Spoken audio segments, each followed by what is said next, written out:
Does a tennis racket make topspin? It absolutely does not. You have to make the topspin. And some rackets are labeled as topspin friendly, but it does not matter what racket you play with. If you have a certain swing path, you will not get topspin. So if I feed the ball like this in a very horizontal swing path with a continental grip, it doesn't matter what racket I use, I will not make topspin. And if I have a vertical swing path, it does not matter what racket I use, I will get topspin, even with a wooden racket like this. And if you remember Bjorn Borg, he had incredible topspin. He was the Rafael Nadal back in those days. So topspin takes place when we vertically go over the ball right at the moment of contact. So if the racket travels in a vertical fashion over the ball this way, we will make the ball spin in this fashion. This is considered topspin.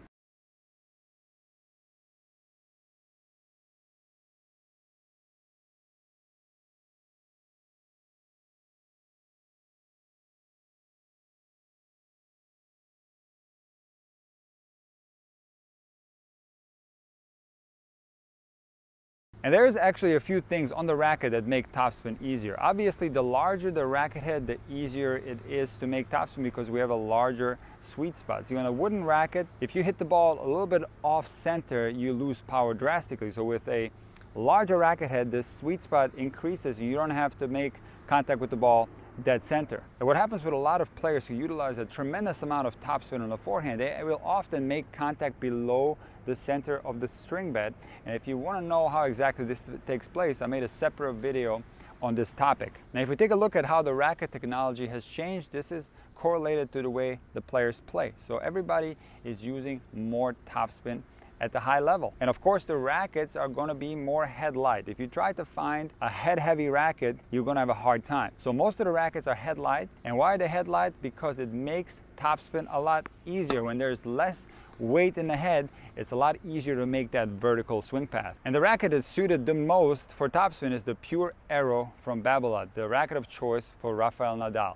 And when you look at the design of this racket, it's genius because this racket actually is aerodynamically designed, where if you look at the edge of the racket here, it's very thin and then it widens out. So what that's supposed to do is supposed to complement the vertical swing path. So if the racket's going vertically up, there's less resistance in the frame and there's supposed to be more acceleration in the racket. And guys, there are also strings that can benefit topspin. If you look at the texture of the string, nowadays you can find strings that are not round, they're kind of rectangular and they're edgy. And if you do have a topspin style swing path, this can also help tremendously in generating the RPMs on the ball. And guys, all the things that I just mentioned are irrelevant if you hit the ball very flat. So if I feed the ball like this, as I previously explained, I will not get any topspin. It doesn't matter what string I use, it doesn't matter what racket I play with.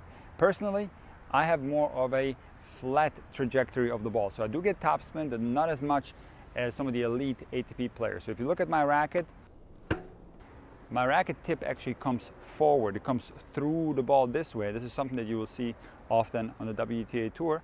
While on the ATP Tour, the tip of the racket stays more towards the outside and it's more of a vertical delivery. Interestingly, when I play with the Pure Aero or if I play with strings or are supposed to help with topspin, my game really doesn't change because my swing path is in my muscle memory and I continue to have more of a flat style. So guys, it's not the racket or the string that's going to make topspin. You got to make it yourself.